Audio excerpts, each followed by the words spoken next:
I want you to take me home, I'm falling. Love me long, I'm rolling. Losing control, body and soul. Mental for sure, I'm already yours.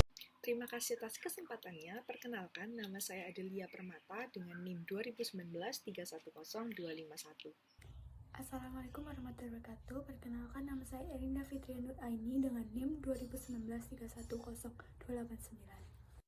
Baik, terima kasih atas kesempatannya. Perkenalkan, nama saya Fatima Raisa Estri Levante Mariono dengan NIM 2019310740. Assalamualaikum warahmatullahi wabarakatuh. Selamat siang.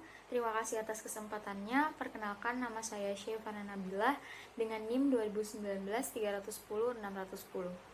Baik, terima kasih atas kesempatannya. Selamat pagi rekan-rekan semua. Perkenalkan, saya Selin Cecilia Pardusi, NIM 2019310752.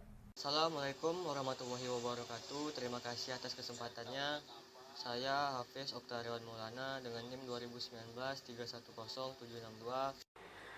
Baik, pada kesempatan kali ini kami dari kelompok 4 akan mempresentasikan hasil diskusi kami tentang kontrol untuk keamanan informasi. Sebelumnya, kita harus mengetahui terlebih dahulu apa pentingnya keamanan informasi ini. Sistem informasi merupakan aset perusahaan yang bisa dibilang paling berharga. Sistem yang baik akan meningkatkan produktivitas, efisiensi, meningkatkan pelayanan pelanggan, dan mempermudah dalam pengambilan keputusan. Begitu pula dengan sistem informasi akuntansi yang digunakan untuk mengelola akun dengan lebih memadai, cepat, dan tepat. Pada dasarnya, sistem informasi akuntansi menyediakan tools yang digunakan untuk melacak pencatatan keuangan, sehingga status keuangan sebuah perusahaan dapat diketahui dengan akurat. Dan keamanan informasi dimaksudkan untuk mencapai kerahasiaan, ketersediaan, dan integritas dalam sumber daya informasi suatu perusahaan. Jadi, dapat kita bayangkan jika informasi tersebut jatuh ke tangan pihak lain yang tidak berhak atau tidak bertanggung jawab, maka tentu dapat menimbulkan kerugian bagi pemilik informasi. Keamanan informasi sendiri mempunyai 3 tujuan utama, yaitu kerahasiaan, di mana informasi dijaga secara privasi agar tidak diterima oleh pihak yang tidak berhak mengakses. Lalu ada ketersediaan, di mana aspek ini berhubungan dengan keaslian informasi.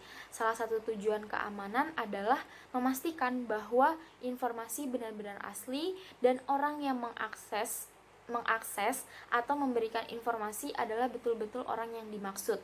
Dan yang terakhir adalah integritas. Maksud di sini adalah aspek integritas menekankan bahwa informasi tidak boleh diubah tanpa seizin si pemilik informasi. Baik, selanjutnya adalah 2 konsep keamanan informasi fundamental atau konsep mendasar yang perlu kita pahami. Yang pertama, keamanan merupakan masalah manajemen, bukan hanya masalah teknologi. Walaupun memang kita ketahui, keamanan informasi yang efektif mensyaratkan penggunaan alat-alat berteknologi seperti firewall, antivirus, dan enkripsi. Tetapi keterlibatan serta dukungan manajemen senior juga jelas menjadi dasar untuk keberhasilan. Tentunya jika dalam pengembangan kebaikan, manajemen senior harus berpartisipasi karena mereka harus memutuskan sanksi yang akan diberikan terhadap tindakan ketidakpatuhan. Sebagai tambahan, dukungan dan keterlibatan manajemen puncak diperlukan untuk memastikan bahwa pelatihan dan komunikasi keamanan informasi dilakukan dengan serius.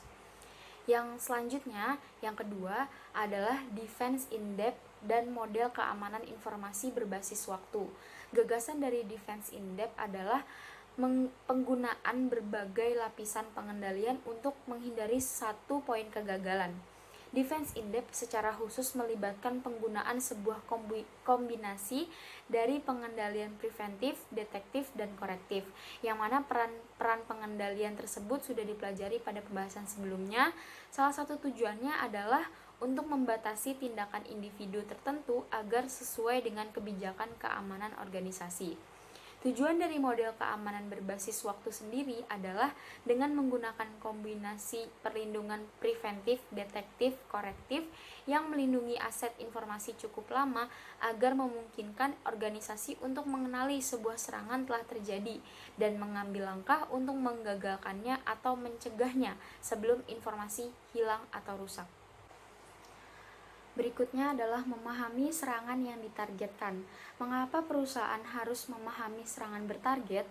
Jadi, perusahaan harus mengetahui kemungkinan-kemungkinan apa yang dilakukan para penjahat dalam menyerang sistem informasi perusahaan.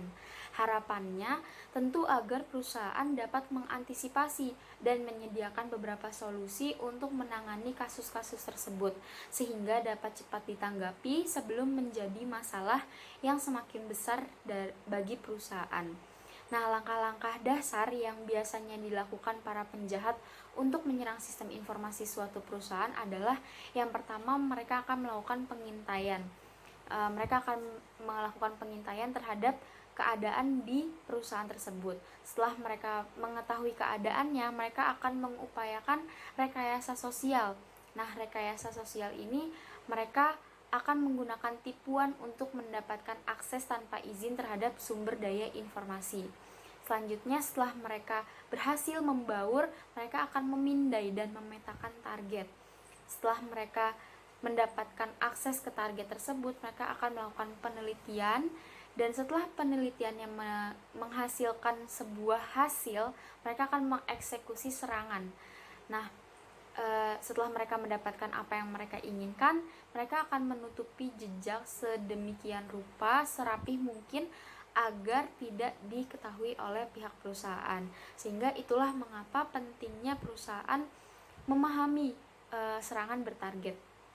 Nah, di sini saya akan melanjutkan penjelasan dari rekan saya yang sebelumnya, di mana pada saat ini saya akan menjelaskan kepada rekan-rekan mengenai sumber keamanan informasi. Nah, di sini yang pertama ada yang namanya pengendalian preventif. Kemudian yang kedua ada pengendalian autentikasi. Dan yang ketiga ada pengendalian otorisasi. Nah, yang pertama yaitu pengendalian preventif. Adalah suatu keadaan atau tindakan di mana manajemen harus menciptakan sebuah budaya sadar keamanan bagi seluruh pegawainya. Dan pegawai tersebut harus dilatih untuk mengikuti kebijakan-kebijakan keamanan yang diterapkan di perusahaan dan mampu mempraktikkannya sesuai dengan standar keamanan yang ada begitu. Nah, pengendalian preventif ini mencakup yang pertama orang-orang, penciptaan sebuah budaya sadar keamanan. Nah, budaya dan etika organisasi sebagai salah satu dari fasilitator kritis untuk keamanan informasi yang efektif.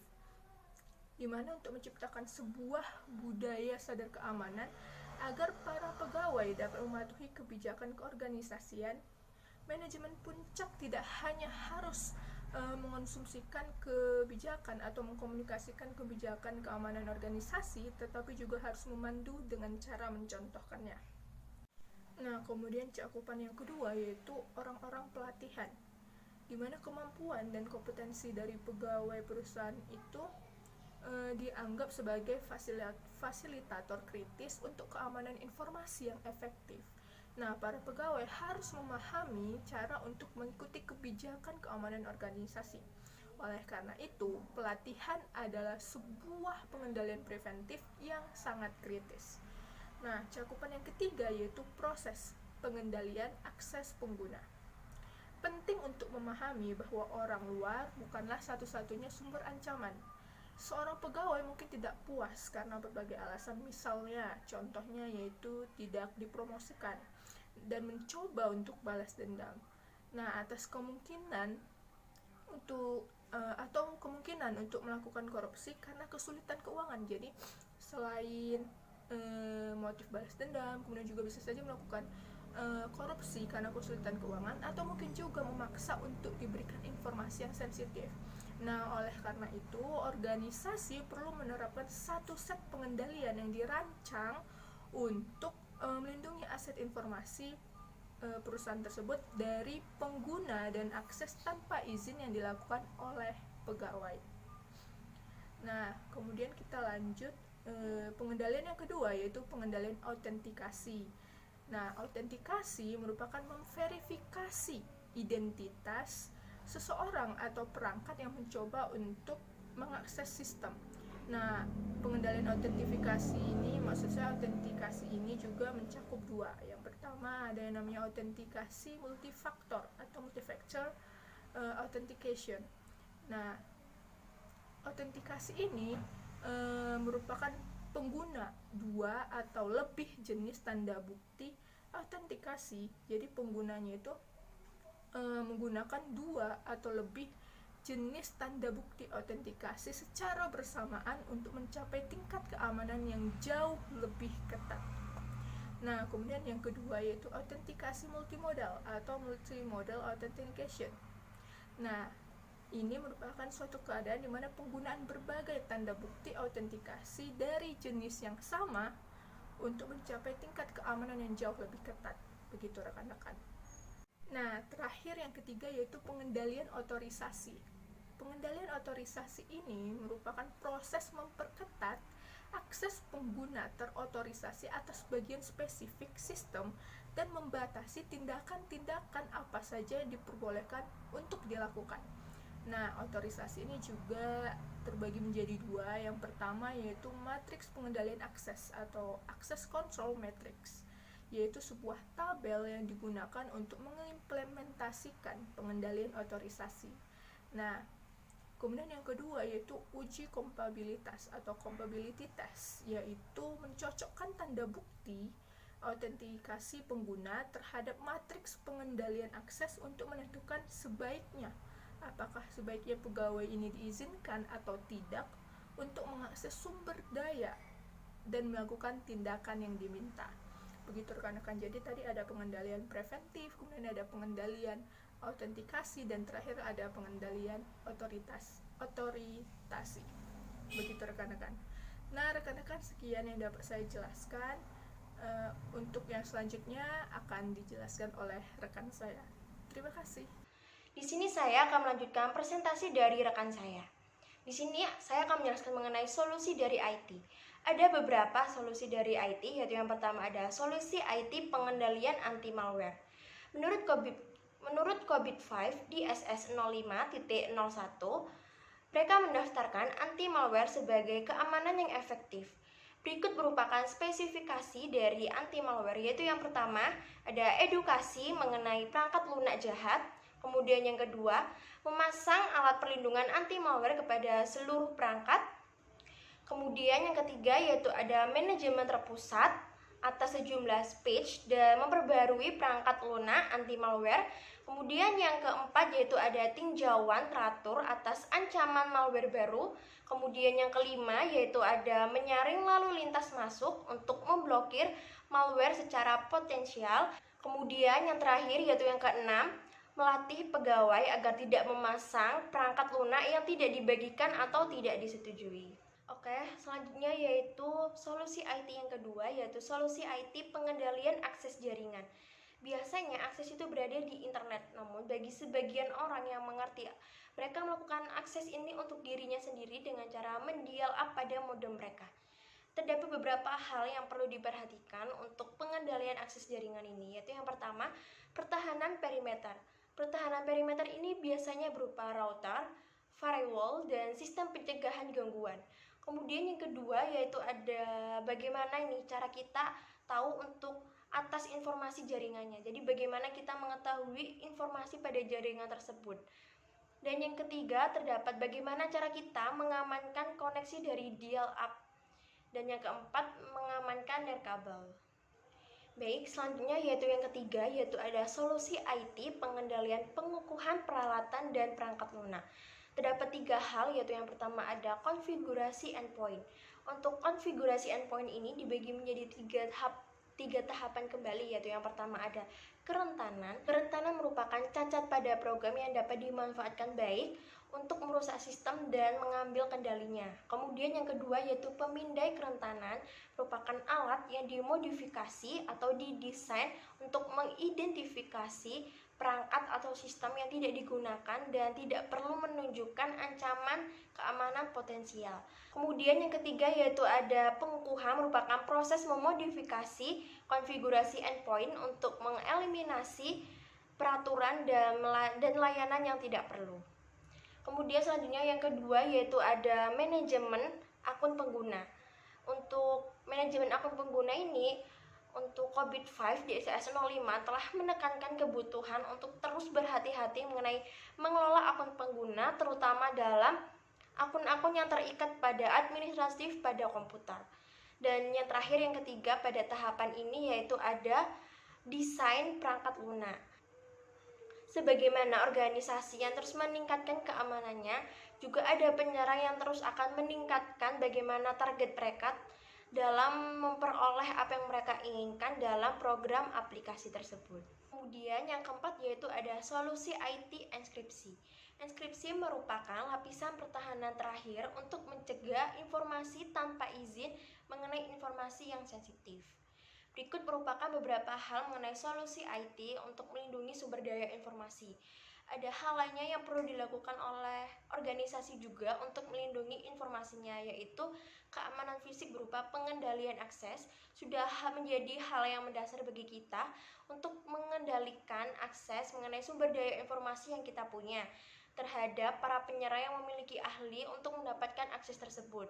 Maka sebab itu untuk organisasi harus terus mengawasinya dan jangan sampai luput dari pengawasan dan pengendalian akses tersebut. Mungkin itu yang dapat saya sampaikan, selanjutnya akan dilanjutkan oleh rekan saya. Terima kasih. Terima kasih atas kesempatannya. Di sini saya akan melanjutkan dari presentasi dari rekan saya. Saya akan menjelaskan tentang mendeteksi adanya serangan. Ada 3 cara. Yang pertama ada analisis log. Analisis log sendiri adalah proses memeriksa log untuk mengidentifikasi bukti kemungkinan adanya serangan atau attack. Log ini sendiri akan bernilai jika diperiksa secara rutin. Tujuan dari analisis log adalah menentukan alasan usaha login yang gagal. Contohnya, si A berusaha untuk login tetapi gagal. Kemungkinan yang ada 3. Yang pertama, si A lupa akan password tersebut. Yang kedua, si A tidak diizinkan untuk mengakses server tersebut. Yang ketiga adalah pengguna lain yang berusaha untuk login di server tersebut. Yang kedua ada sistem deteksi intrusi atau biasa disebut dengan IDS. IDS sendiri itu berfungsi untuk membandingkan lalu lintas yang diamati dengan basis aturannya. Di sini ada 2 jaringan. Ada IDS dan ada IPS. Dua-duanya fungsinya sama, tetapi perbedaannya adalah jika IDS menghasilkan peringatan jika mendeteksi pola lalu lintas yang mencurigakan, tetapi dikembalikan lagi kepada manusianya untuk memutuskan tindakan apa yang akan diambil. Sedangkan IPS itu mengeluarkan peringatan tetapi sekaligus secara otomatis mengambil langkah untuk menghentikan serangan tersebut. Yang ketiga ada pemantauan berkelanjutan. Pemantauan berkelanjutan ini sendiri menekankan pentingnya terus memantau kepatuhan karyawan dengan kebijakan keamanan informasi organisasi dan kinerja keseluruhan proses bisnis. Pemantauan semacam ini berfungsi atau penting untuk mengidentifikasi potensi masalah secara tepat waktu dan mengidentifikasi peluang adanya meningkatnya kontrol yang ada. Terima kasih, presentasi saya akan dilanjutkan oleh rekan saya. Terima kasih atas kesempatannya. Di sini saya akan memberikan presentasi dari rekan saya sebelumnya, dan di sini saya akan membahas tentang respon terhadap masalah. Yang pertama yang saya bahas adalah tentang CIRT atau Computer Incident Response Team, atau dalam bahasa Indonesianya gampangnya adalah tim tanggap darurat untuk menangani masalah serangan yang ditunjukkan kepada sistem akuntansi suatu perusahaan. Nah, di sini umumnya departemen IT itu tidak terlalu berkompeten untuk memikirkan dampak ke depannya. Nah, yang lebih mengetahui ini adalah manajemen operasional, di mana manajemen di mana departemen ini lebih mengetahui tentang dampak untuk kedepannya, dampak ekonomi untuk kedepannya, dan mengetahui tentang masalah sistem yang diserang tadi. Nah, maka dari itu perusahaan membentuklah tim ini, CIRT ini, yang terdiri dari Departemen IT dan Departemen Manajemen Operasional. Nah, tugas dari CIRT ini adalah untuk membuat perencanaan yang memungkinkan untuk insiden-insiden apa yang nantinya akan terjadi dan bagaimana cara menanganinya. Nah, di sini CIRT itu juga berperan sebagai pemimpin perusahaan dalam merespon insiden. Nah, hal itu bisa dilakukan tim CIRT ini melalui 4 langkah. Yang pertama adalah recognize atau pengenalan, di mana tim harus mengenali masalah apa yang terjadi sekarang. Lalu yang kedua adalah containment atau penahanan, di mana masalah itu ditahan sebentar agar tidak semakin besar. Lalu yang ketiga adalah recovery atau perbaikan. Nah, di sini tim sudah mulai melakukan perbaikan. Nah, biasanya di sini tuh ada data-data yang hilang, sehingga backup data-data sudah harus didiskusikan sebelum-sebelumnya karena biasanya di sini harus melakukan install ulang. Lalu yang keempat adalah follow up atau tindak lanjut. Nah, setelah masalah selesai diperbaiki, nah tim di sini melakukan tindak lanjut, bagaimana kita bisa terkena serangan dan memikirkan rencana-rencana agar insiden seperti ini tidak terulang lagi. Dan pun nanti misalnya terulang lagi, tim juga sudah merencanakan cara memperbaikinya dan cara menanganinya. Baik, selanjutnya saya akan menjelaskan tentang CISO atau Chief Information Security Officer, di mana COVID 5 mengidentifikasi struktur organisasi sebagai pendukung penting untuk mencapai kontrol dan keamanan yang efektif. Hal ini juga penting bahwa suatu organisasi harus bertanggung jawab di level senior manajemen karena organisasi lebih baik mempunyai kerjasama untuk merespon masalah daripada tidak membuat seseorang layak untuk menjaga keamanan informasi. Nah, salah satu cara yang bisa dilakukan adalah membuat CISO ini. Nah, si CISO ini harus mandiri untuk menggunakan sistem informasi di perusahaan yang sedang mereka jalani dan harus membuat report mengenai Chief Operating Officer atau COO dan Chief Executive Officer atau CEO. Nah, CISO juga harus mengerti tentang lingkungan yang berhubungan dengan teknologi di perusahaannya. Dan dia juga harus bekerja sama dengan Chief Information Officer atau CIO untuk merencanakan, mengimplementasikan, dan mempromosikan peraturan keamanan dan prosedurnya. Nah, CISO pun dituntut untuk bisa memberi penilaian dan mengevaluasi hasil kerja di lingkungan IT. Dengan demikian, CISO harus bertanggung jawab untuk memastikan bahwa kerawanan dan risiko pekerjaan ditunjukkan setiap waktu dan keamanan audit diperiksa selama periode berlangsung. Nah, CISO juga membutuhkan kerjasama dengan seorang pengaman fisik karena akses fisik yang tidak sah bisa mengizinkan pengacau untuk menghancurkan kerjasama kontrol akses digital. Dari kelompok 4 akan melanjutkan presentasi dari teman saya. Baiklah, yang selanjutnya adalah implikasi keamanan virtualisasi, cloud computing, dan Internet of Things. Cloud computing adalah suatu model komputasi di mana kapabilitas terkait teknologi informasi disajikan sebagai suatu layanan, sehingga pengguna dapat mengaksesnya lewat internet. Dengan memakai virtualisasi, bisa berjalan lebih efisien dan menyeluruh dengan dibutuhkan kolaborasi, yakni antara penyedia layanan storage, penyedia layanan infrastruktur, serta penyedia layanan server dan mesin virtualisasi. Saat ini teknologi virtualisasi telah berkembang dan sekarang bisa berlaku untuk beberapa lapisan dalam data center. Hal ini yang menjadi dasar mengapa memahami jenis virtualisasi yang tersedia menjadi sangat penting. Dalam suatu data center yang dinamis akan ada setidaknya 7 lapisan virtualisasi. Ya, yang pertama itu adalah server virtualization atau survey. Terdapat 2 aspek dalam virtualisasi server. Yang pertama adalah software virtualization, dan kedua adalah hardware virtualization. Yang kedua ada storage virtualization. Yang ketiga network virtualization. Yang keempat manajemen virtualization. Yang kelima desktop virtualization, yang keenam presentation virtualization, dan yang ketujuh application virtualization. Yang selanjutnya adalah prinsip keamanan.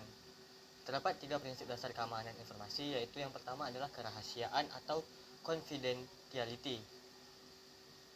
Kerahasiaan atau confidentiality adalah pencegahan dari pengungkapan yang tidak sah secara disengaja ataupun tidak terhadap sebuah konten.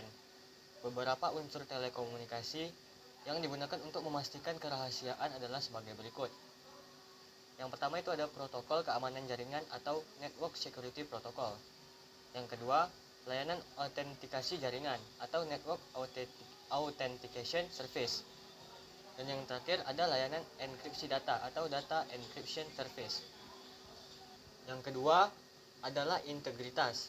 Beberapa elemen digunakan untuk memastikan integritas adalah sebagai berikut. Yang pertama adalah layanan firewall atau firewall service. Yang kedua, manajemen keamanan komunikasi atau communication security management. Dan yang ketiga adalah layanan deteksi intruksi atau intrusion detection service. Yang ketiga adalah ketersediaan atau availability. Konsep ini mengacu pada unsur-unsur yang menciptakan keandalan dan stabilitas dalam jaringan dan sistem. Beberapa elemen yang digunakan untuk menjamin ketersediaan adalah sebagai berikut. Yang pertama, ada kesalahan toleransi untuk ketersediaan data seperti backup, sistem disk redundan. Yang kedua, penerimaan login dan kinerja operasi proses. Dan yang ketiga, reliabilitas keamanan proses serta mekanisme keamanan jaringan. Yang selanjutnya, peluang ancaman virtualisasi cloud computing. Jadi cloud computing menyajikan banyak tantangan di dalam organisasi.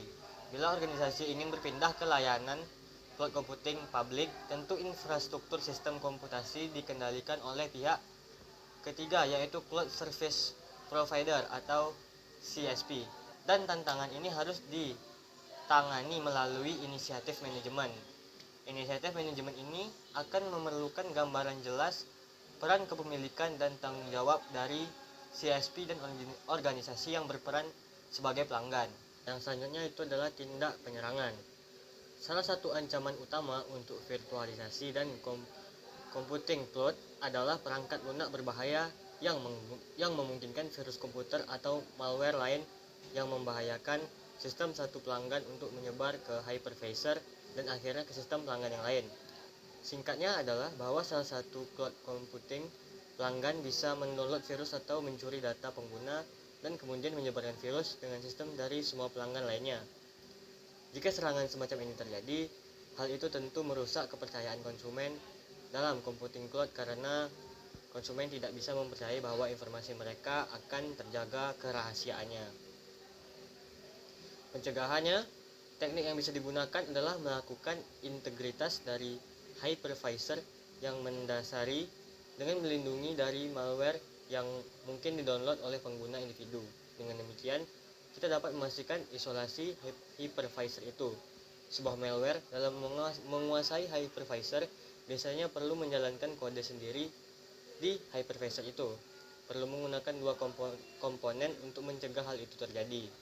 Yang pertama adalah teknik kuncian yang disebut memory non-bypassable, yang secara eksplisit dan terpercaya dalam pengenalan kode baru oleh pihak lain selain administrator hypervisor. Hal ini juga mencegah upaya untuk mengubah kode hypervisor yang ada dengan pengguna eksternal. Yang kedua, menggunakan teknik yang disebut pengindeksan pembatasan pointer. Teknik ini melihat perilaku normal ciri sebuah hypervisor dan kemudian mencegah penyimpangan apapun, dan profil itu hanya administrator hypervisor sendiri yang bisa memperkenalkan perubahan kode hypervisor. Selain hal itu, perlu juga dilakukan tindakan pencegahan secara umum sebagai berikut. Yang pertama itu penguatan sistem operasi host. Kemudian pembatasan akses fisik terhadap host menggunakan komunikasi terenkripsi, menonaktifkan background task, updating dan penambalan, mengaktifkan parameter pertahanan di mesin virtual, implementasi pemeriksaan integritas file, dan yang terakhir pengelolaan backup. Ya, yang berikutnya adalah Internet of Things. Internet of Things adalah suatu konsep atau program di mana sebuah objek memiliki kemampuan untuk mentransmisikan atau mengirimkan data melalui jaringan tanpa menggunakan bantuan perangkat komputer dan manusia. Internet of Things atau sering disebut dengan IoT saat ini mengalami banyak perkembangan. Perkembangan IoT dapat dilihat melalui dari tingkat konvergensi teknologi nirkabel, mikro elektromekanial, internet, dan QR kode. IoT juga sering diidentifikasikan dengan RFID atau Radio Frequency Identification sebagai metode komunikasi. Selain itu, juga mencakup teknologi berbasis sensor seperti teknologi nirkabel. Kemampuan dari IoT sendiri tidak perlu diragukan lagi. Banyak sekali teknologi yang telah menerapkan sistem IoT. Sebagai contoh, sensor cahaya, sensor suara dari teknologi Google terbaru, yaitu Google AI dan Amazon Alexa. Dan yang terbaru saat ini penerapan Smart City yang sudah dilakukan di beberapa negara maju seperti China dan Jerman. Sehingga segala bentuk aktivitas penduduk suatu kota dapat termonitoring dengan baik oleh sistem dengan jaringan basis data berskala besar. Di dalam Internet of Things sendiri terdapat beberapa unsur seperti artificial intelligence, konektivitas, perangkat ukuran kecil, sensor, dan juga keterlibatan aktif. Yang selanjutnya adalah cara kerja dari Internet of Things. Cara kerja Internet of Things adalah memanfaatkan sebuah argumentasi dari algoritma bahasa pemrograman yang telah tersusun, di mana setiap argumen yang terbentuk akan menghasilkan sebuah interaksi yang akan membantu perangkat keras atau mesin dalam melakukan fungsi atau kerja, sehingga mesin tersebut tidak memerlukan bantuan dari manusia lagi dan dapat dikendalikan secara otomatis. Faktor terpenting dan jalannya program tersebut terletak pada jaringan internet yang menjadi penghubung antar sistem dan perangkat keras. Tugas utama dari manusia adalah menjadi pengawas untuk memonitoring setiap tindakan dan perilaku dari mesin saat bekerja. Kendala terbesar dari pengembangan Internet of Things adalah dari sisi sumber daya yang cukup mahal, serta penyusunan jaringan yang sangat kompleks. Biaya pengembangan juga masih terlampau mahal dan tidak semua kota atau negara telah menggunakan IoT sebagai kebutuhan primer mereka. Yang terakhir itu adalah manfaat dari Internet of Things. Manfaat di sini dapat dibagi menjadi 3. Yang pertama itu memudahkan proses konektivitas. Yang kedua, ketercapaian efisiensi. Yang terakhir, meningkatkan efektivitas monitoring kegiatan. Sekian penjelasan dari saya. Mohon maaf apabila ada kesalahan dalam penyampaian dan hal yang belum dimengerti dapat ditanyakan melalui media forum.